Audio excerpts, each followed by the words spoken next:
सर्वपक्षीय महिलांनी आज पुण्यामध्ये राज्य महिला आयोगाच्या अध्यक्षा रुपाली चाकणकरांच्या विरोधामध्ये आंदोलन केलं।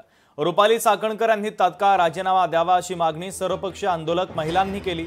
या आंदोलनामध्ये राष्ट्रवादीच्या नेत्या रुपाली ठोंबरे पाटील आणि काँग्रेसच्या प्रवक्त्या संगीता तिवारी सुद्धा सहभागी होत्या।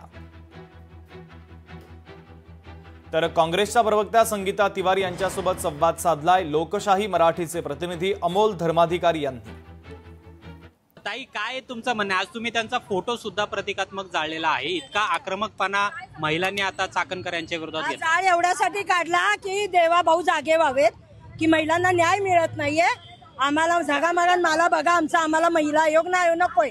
महिला आयोग हे महिलांसाठी आहे, महिलांसाठीच काम केलं पाहिजे।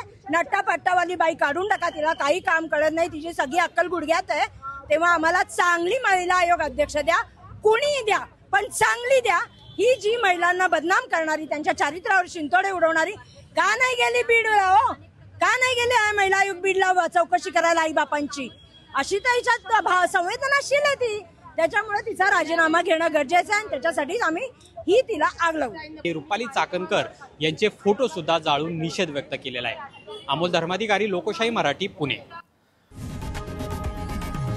लोकशाही मराठी ऐका, पहा, जागरूक रहा।